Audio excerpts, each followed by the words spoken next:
신앙의 오솔길. 선교사님 안녕하세요. 신앙의 오솔길을 진행하는 문경의 권사입니다. 오늘도 세계 각지에서 주님의 복음을 전하시느라 얼마나 수고가 많으십니까? 선교지에서 더욱 건강하시고 사역의 열매가 풍성하시기를 바랍니다. 지금부터 주님과 함께 신앙의 오솔길을 걸으시겠습니다. 이 프로그램은 한솔종합보험 제공입니다. 한솔종합보험 전화번호는 213-487-4900입니다.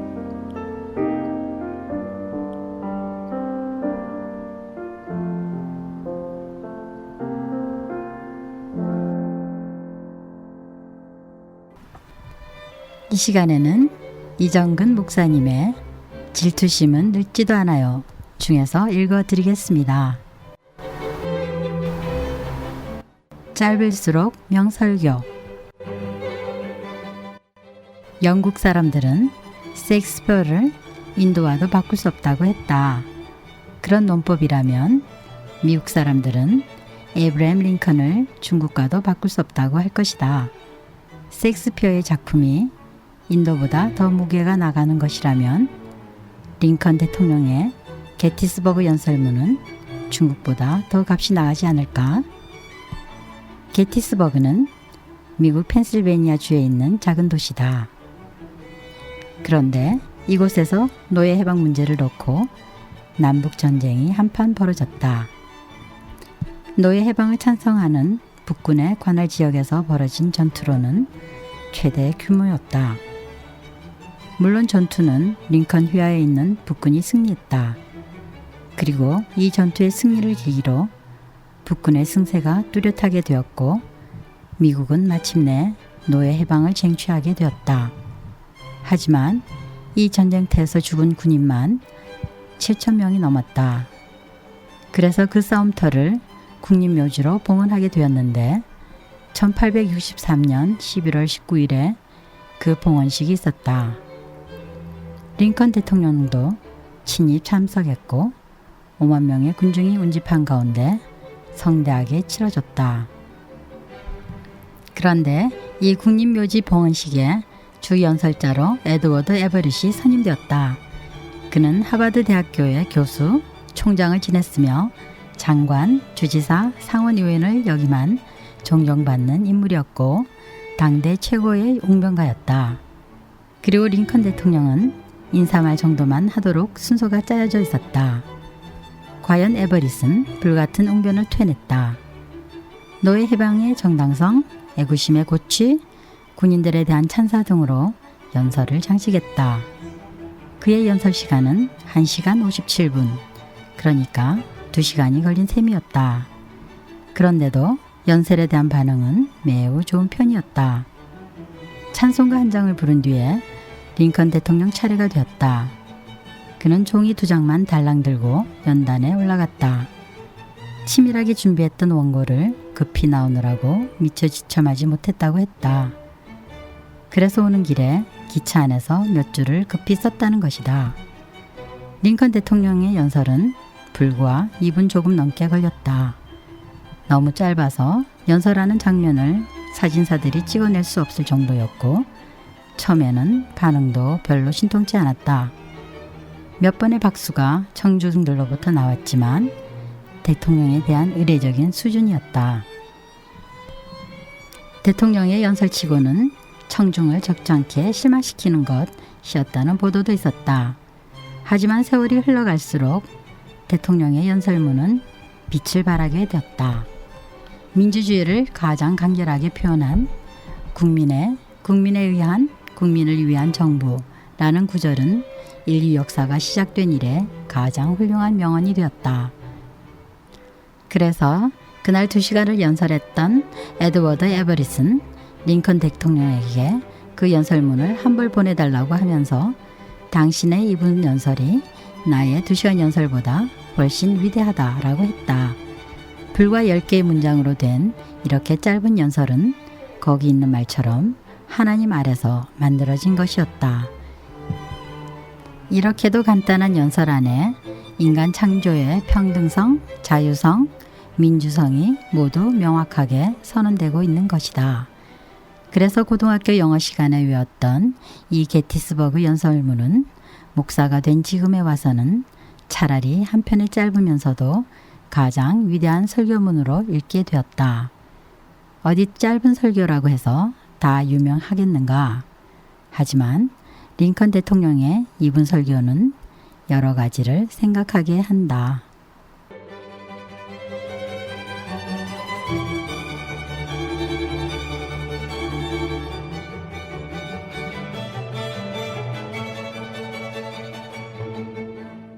찬양 한 곡 들으시고 다음 글을 읽어 드리겠습니다.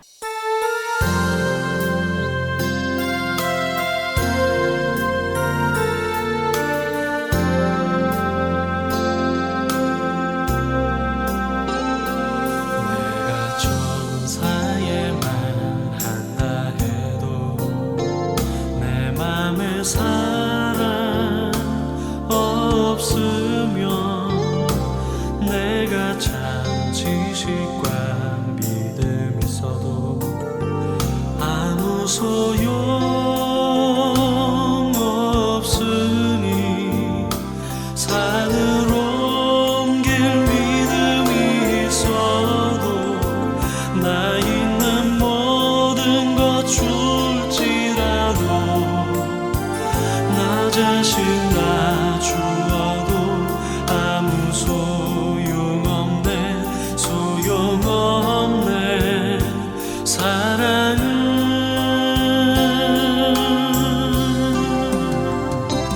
영원하네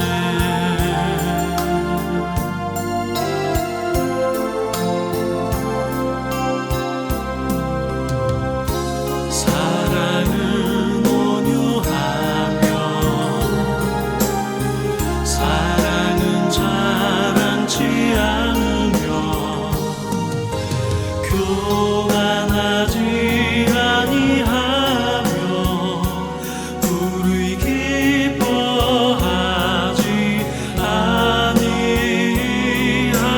아니하니 내가 천사의 만남에도 내 맘에 사랑 없으면 내가 참 지식과 믿음 있어도 아무 소용 없으니 산으로 옮길 믿음이 있어도 나 있는 모든 것 줄지라도 나 자신 다 주어도 아무 소용없네 소용없네 사랑은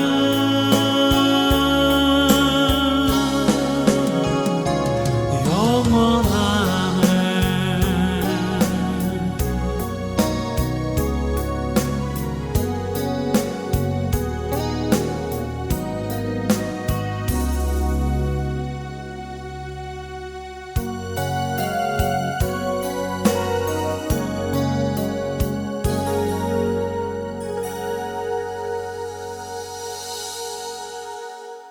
목회는 화장실 청소.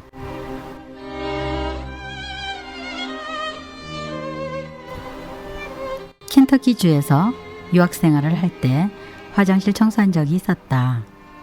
외국 학생들의 주머니가 썰렁하지 않도록 하기 위하여 학교에서 이를 마련하여 주었는데 내게는 화장실 청소가 배당되었다. 변소를 청소하게 되니까 양반 나라에 족보 있는 집 자식이라 그랬는지 수치심도 생기고 공연히 눈물이 왈칵 떨어지기도 했다. 더군다나 여학생 화장실을 청소할 때에는 내 참 꼭 이 짓을 해야만 하나 하는 말이 나도 모르게 한숨과 섞여서 나오곤 했다. 그래도 열심히 닦았다. 옛날 중학교 때에 교장 선생님께서 하신 교훈의 말씀까지 되새기면서 정성을 쏟았다. 화장실이 그 나라 문명의 척도이다. 문명국일수록 화장실이 깨끗하고 야만국일수록 화장실이 더럽다. 서양에 갔다 온 사람의 말을 들으니 그 나라에서는 화장실이 부엌보다도 더 깨끗하다고 하더라.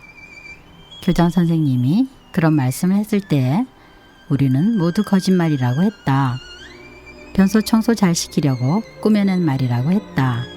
그러나 지금 미국에 사는 우리에게는 화장실이 부엌보다도 더 깨끗하다는 것이 조금도 이상하지 않다. 어떻든 처음에는 화장실 청소를 몇 번이나 다시 했다. 초등학교 때부터 연습한 실력으로 열심히 쓸고 닦았다. 하지만 학교 건물 관리를 맡은 미국 사람 눈에는 수준 미달이었다. 다른 데를 청소한 친구들은 쉽게 통과가 되는데 화장실만은 유독 그 심사가 까다롭기만 했다. 약품을 뿌려가며 변기를 여러 번 닦고 파란 물이 나도록 약품을 매달고 비눗물, 화장지, 종이수건, 일볼 때 깔고 앉는 종이 등을 구비하고 여자 화장실에는 여자 용품까지 재고가 넉넉하도록 채워놓아야만 했다. 그리고 바닥 청소는 그냥 누워도 좋을 만큼 깨끗이 걸레질을 했다. 물기 간판을 놓아두는 것이 마지막 손질이었다. 미스터리는 앞으로 목회 잘하겠소. 목회는 인간 영혼에 있는 더러운 죄악을 씻어주는 것인데 화장실 청소하듯이 하면 아주 잘할 것 같소. 교회에서 집사라는 미국 할아버지가 화장실 청소를 점검하면서 하는 말이었다. 서당계 3년이면 풍어를 읊는다더니 신학을 제법 많이 알고 있었다. 그것도 실천 신학이었다. 어떻든 목회는 화장실 청소라는 간판 하나를 안고 신학교를 졸업했다. 화장실 청소학도 우수한 성적을 얻은 셈이었다. 그 덕분에 오늘날까지 목회는 영혼 청소, 교회는 영혼 세탁소라는 신학으로 목회를 하고 있다.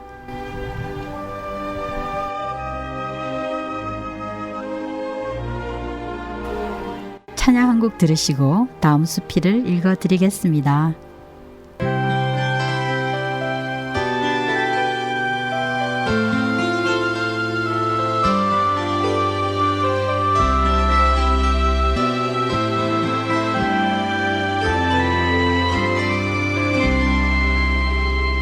나의 등 뒤에서 나를 도우시는 주, 나의 인생길에서 지치고 고나여 매일처럼 주저앉고 싶을 때 나를 밀어주시네. 일어나 걸어라, 내가 새 힘을 주리니. 일어나 너 걸어라, 내 너를 도우리. 나의 등 뒤에서 나를 도우시는 주, 평안히 길을 갈 때 보이지 않아도 지치고 고나여 넘어질 때면 다가와 손 내미시네. 일어나 걸어라, 내가 새 힘을 주리니. 일어나 너 걸어라, 내 너를 도우리.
영혼 있음을 안다.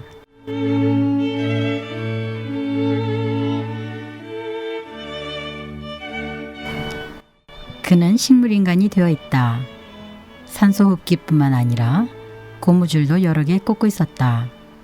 의사는 이미 뇌가 죽은 상태라고 선언했고 가족들에게 산소호흡기를 뗄 것인지 말 것인지 결정해 달라고 통보했다. 임종 예배를 드렸으면 좋겠다는 자녀들의 요청이 있어서 1시간 넘게 차를 몰고 병원으로 갔다. 병실에 도착하여 보니 환자는 벌써 숨을 가쁘게 몰아쉬고 있었다. 그는 병원에 들어오기 전에 대단한 사람이었다. 무슨 큰일을 해서 대단한 것이 아니고 예수를 못 믿게 했다는 점에서 대단했다. 동생들이나 자식들이 교회에 갔다는 말만 들어도 몽둥이를 손에 들고 쫓아다니며 다리 몽둥이를 부러뜨리겠다고 고래고래 소리를 지르던 사람이었다. 집안을 망하게 하는 놈들은 죽여 없애버려야 한다는 것이다. 그러던 그도 병들게 되니 별 수 없었다. 얼굴이 고통으로 범벅이 된 채 죽을 날만 기다리게 되었다. 자식 다 키우고 이제 겨우 살만하게 되었는데 그만 죽을 병과 싸워야 하는 사나운 팔자가 되고 말았다. 안녕하세요 선생님. 저 이정근 목사예요. 들으셨으면 눈을 깜빡여 보세요. 의식을 잃은 환자와 의사소통하는 방법이었다. 그는 눈을 깜빡였고 둘러서서 지켜보던 가족들은 신기해서 환상까지 질렀다. 찬송을 부르고 기도하고 성경 말씀을 읽은 후에 설교를 했다. 그 환자에게는 처음이자 마지막 설교였다. 그가 예수님 옆에서 죽어가던 강도라고 생각하고 정성을 다하여 성경 말씀을 풀었다.